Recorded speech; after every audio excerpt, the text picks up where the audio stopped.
ओम शांति। स्वयं भगवान पिता निराकार परमात्मा शिव कहते हैं, कल्प का अब अंतिम समय चल रहा है। अब यह जन्म अंतिम जन्म है। अब घर जाने की तैयारी करनी है। इस पतित पुरानी विकारी दुनिया से तुम बच्चों का वैराग्य हो जाना चाहिए। यह वैराग्य हमारे चेहरे, चलन, व्यवहार और पहनावे से भी दिखाई देना चाहिए। बाबा कहते हैं, मैंने तुम्हें कांटों का जंगल बन चुकी कलयुगी दुनिया से निकालकर संगम युगी पॉट में रखा है। तुम विश्व की स्टेज में हो। सारी दुनिया तुम्हें अभी देख रही है कि ब्रह्मा कुमारीज जो अपने को भगवान का बच्चा कहलाते हैं, ये क्या करते हैं। शास्त्रों में सभी देवी देवताओं को संपूर्ण श्रृंगारित और रंग बिरंगे सुंदर परिधान से सुसज्जित दिखाया जाता है, जबकि ब्रह्मा को हाथों में शास्त्र पकड़े हुए श्वेत वस्त्रधारी दिखाया गया है। हम ब्रह्मा कुमारीज ब्रह्मा की शिव मुख वंशावली संतानें हैं और ब्रह्मा मुख से स्वयं भगवान शिव ने हमें सर्व शास्त्रों का ज्ञान दिया है। अपने अलौकिक पिता ब्रह्मा बाप समान हम भी सफेद वस्त्र धारण करते हैं और राजयोग की शिक्षा ग्रहण करते हैं। हम कहलाते ही हैं प्रजापिता ब्रह्मा कुमारीज, ईश्वरीय विश्वविद्यालय के गॉडली स्टूडेंट। हमें स्वयं भगवान पिता परमात्मा शिव ब्रह्मा मुख द्वारा पढ़ाते हैं। स्टूडेंट लाइफ ब्रह्मचारी लाइफ होती है। सच्चे स्टूडेंट जिनका अपनी पढ़ाई पर पूरा फोकस रहता है, सदा सिंपल और सादा जीवन जीते हैं। उनका भोजन चाहे शारीरिक विकास के लिए हो अथवा आत्मिक शुद्धि के लिए, सदा शुद्ध, सात्विक और पौष्टिक रहता है। सबसे ज्यादा जो आकर्षित करता है वह ब्रह्मा कुमारीज का श्वेत परिधान और बिना किसी आर्टिफिशियल श्रृंगार के सादा सिंपल जीवन।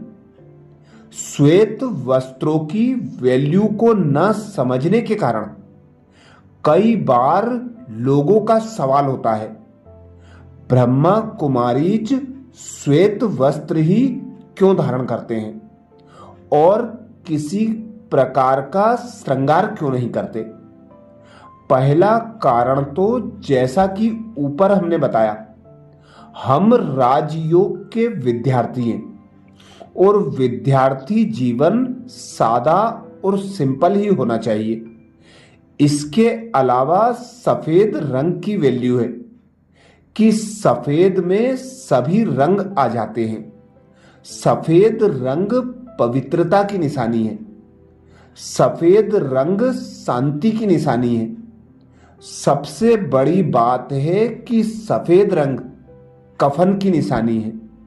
सफेद रंग पहनना अर्थात दुनिया वालों को बताना कि हम इस पुरानी दुनिया, विकारी दुनिया से जीते जी मरे हुए हैं। सफेद वस्त्रों से क्लास में जाने का संबंध नहीं है। ऐसा नहीं कि क्लास में जाते हुए सफेद वस्त्र पहने और फिर रंगीन वस्त्रों में आ जाएं। परमात्मा तो आत्माओं को पढ़ाते हैं। उनकी नजर हमारे शरीर की ओर नहीं जाती और न ही हमारे वस्त्रों और श्रृंगार की ओर। यह तो दुनिया वालों को बताने के लिए है कि हम बेहद के सन्यासी हैं।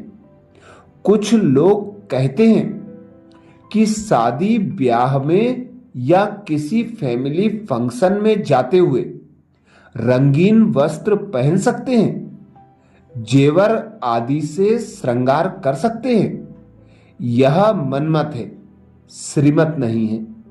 हमारे सफेद वस्त्र, हमारा चलन, हमारा व्यवहार, हमारा बेज, हमारा शुद्ध सात्विक भोजन, यह सब सेवा के साधन है। यह इशारा करते हैं कि हम किसी साधारण सन्यासी के फॉलोअर्स नहीं, बल्कि सुप्रीम फादर शिव बाबा को फॉलो करने वाले होवनहार देवी देवता हैं।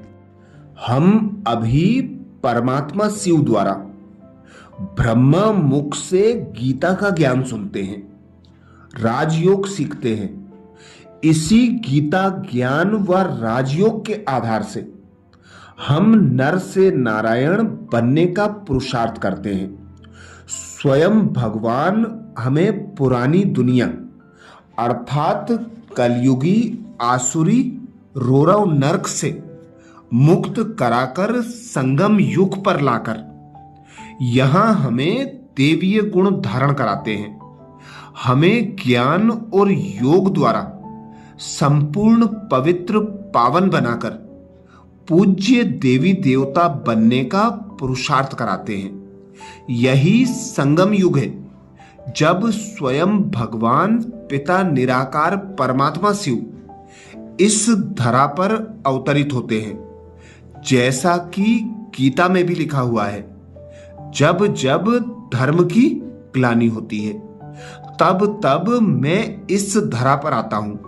साधारण तन का आधार लेकर नर को नारायण बनाने के लिए गीता का ज्ञान सुनाता हूं।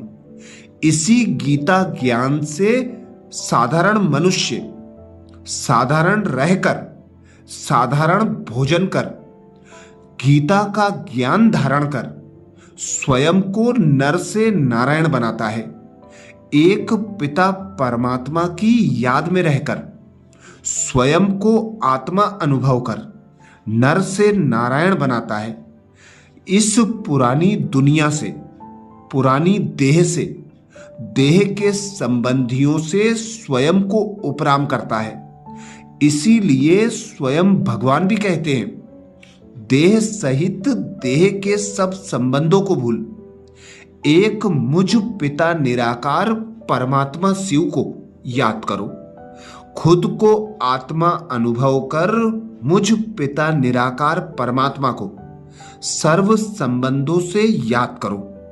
मुझ पिता परमात्मा से सर्व प्राप्तियां करके स्वयं को देवी देवता बनाने का पुरुषार्थ करो।